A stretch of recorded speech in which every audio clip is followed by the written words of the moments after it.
放送を読みます。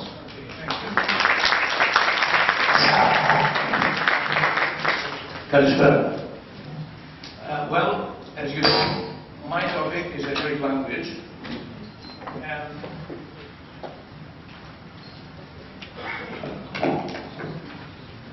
and I would like to start by reminding you of a quotation from the Nobel Prize laureate poet Athanasios Spilias.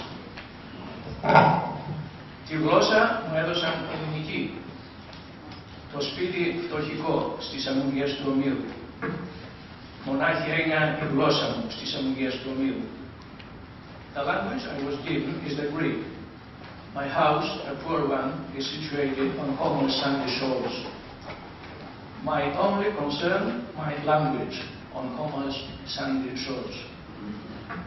What Elitist is trying to convey to the reader, of course, is clear. On one hand, he is proud of having inherited the Greek language, homeless language. On the other hand, he feels the heavy burden of a great heritage with regard to the language and the duty to preserve it unadulterated.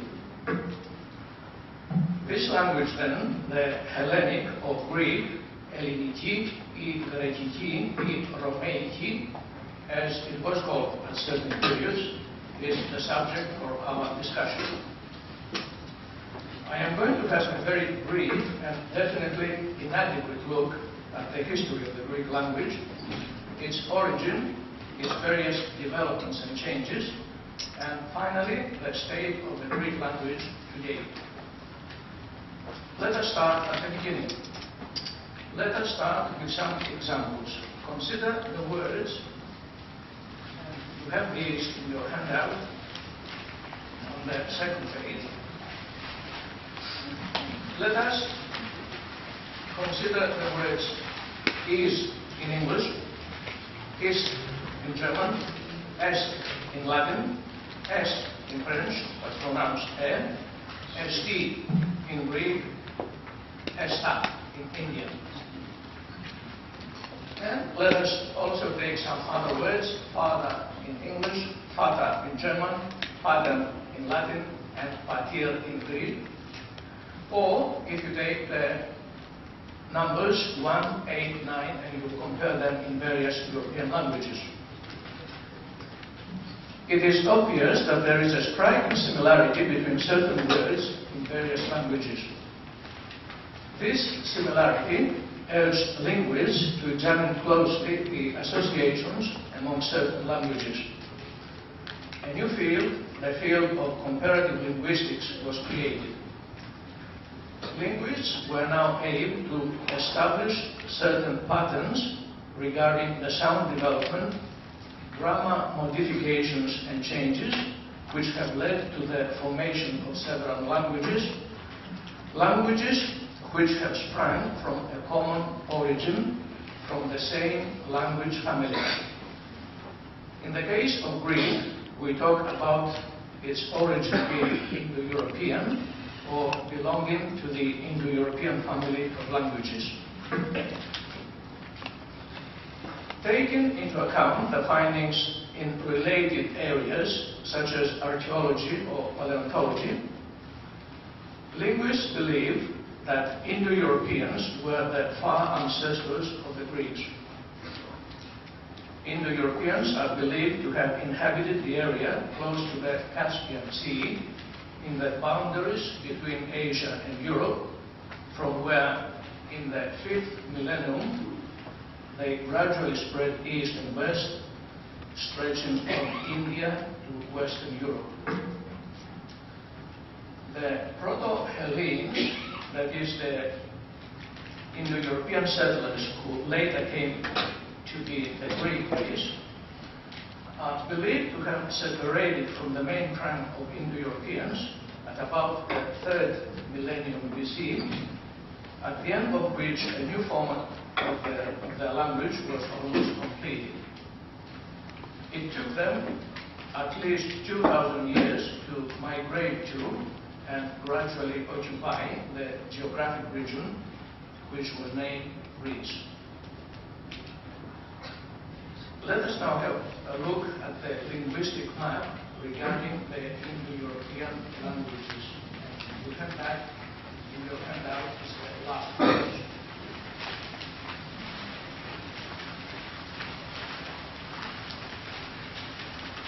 What is remarkable about the Greek language is that it has not split into other languages, as others have, if you look at the map.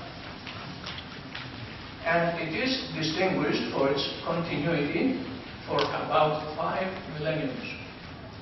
And what is even more remarkable compared to other Indo-European languages is the relatively minor changes it has undergone, considering, of course, its extremely long history.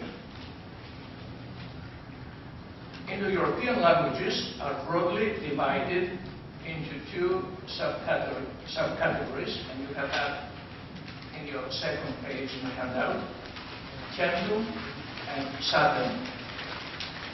The 2 terms come from the words for the number 100, centum in Latin, pronounced centum, and Satem in Avestan. Avestan is Old Iranian. In centum languages, the number 100 starts with or contains k, centum in Latin, et ato in Greek, and so on, while in Satem languages, the number 100 starts with s.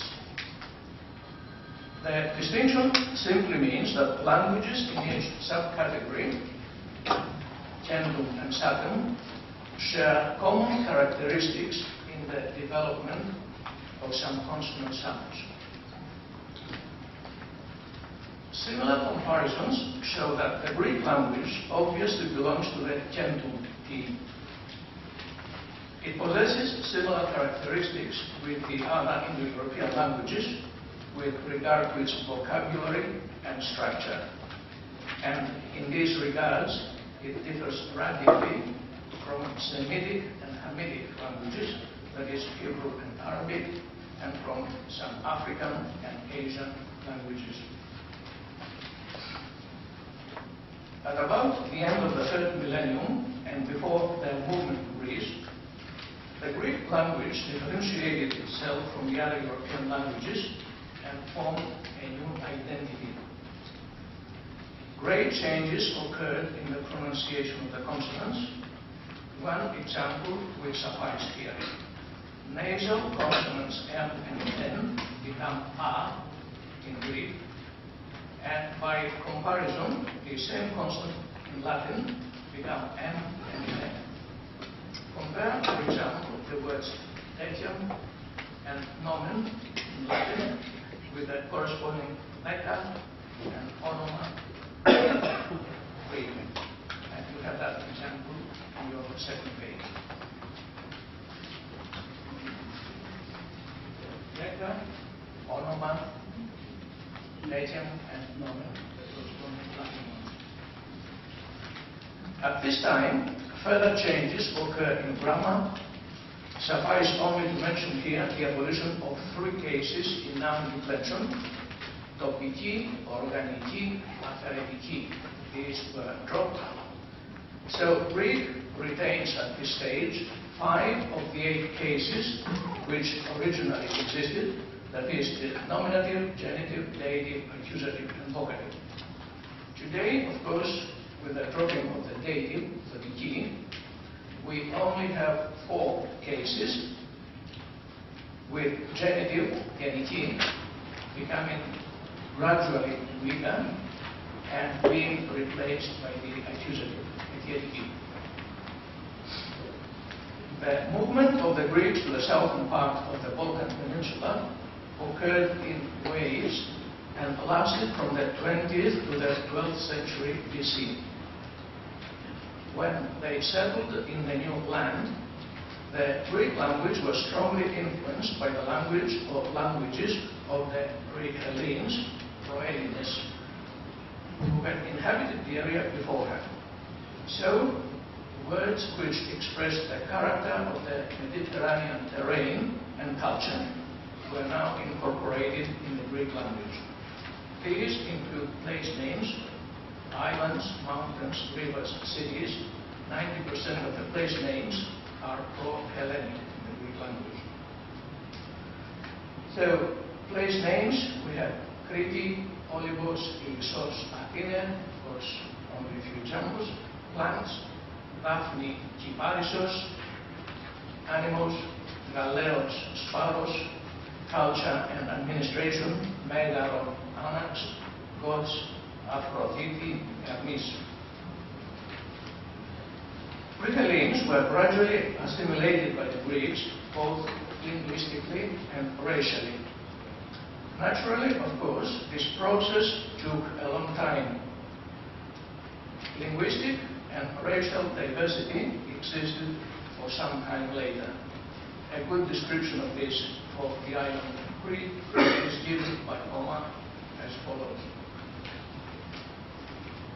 Εν άνθρωποι πολλοί, απειρέσει και ενενίκοντα πόλιες, άλλοι δάων γλώσσα μεμειγμένη, εν μεν αχαιοί, εν δε θεόκριτες μεγαλύτερες, εν δε χίονες, δωριέεις τετριχάικες, διείτε πελασγοί. It's very interesting to see how close Homeric Greek is to today's Greek. We understand what he is saying. And anthropi πολλοί, there are many people there in Greek. Απειρέσει, άπειροι, countless, και ενενίκοντα πόλιες, and 90 cities. Άλλοι δάουν γλώσσα μany, and they speak different languages, and some of them are mixed. And it tells us who are those people. Αρχαίοι, θεόκριτες, κύδωνες, δωρείς, πελασγοί. The πελασγοί, godlike πελασγοί, special mention to those. So that's from Homer describing the inhabitants of Crete. In the meantime, the question of pre-Hellenes, whether one language or more, whether Indo-Europeans or not, is still a matter of debate among scholars.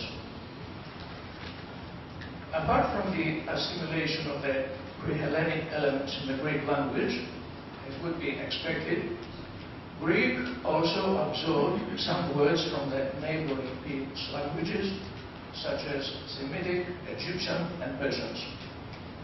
This will be illustrated later.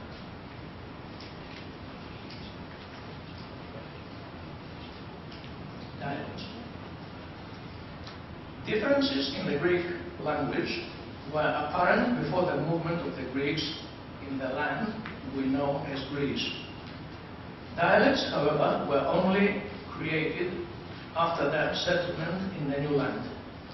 The dialects, as presented by Andriotis is a famous Greek linguist. So the dialects, as they are presented by him, are as follows. We are in the ancient era. Ionic and Attic, Centro-Arcado-Cyprian and Aeolic Akkadian, you have those in your second page. Doric and Macedonian.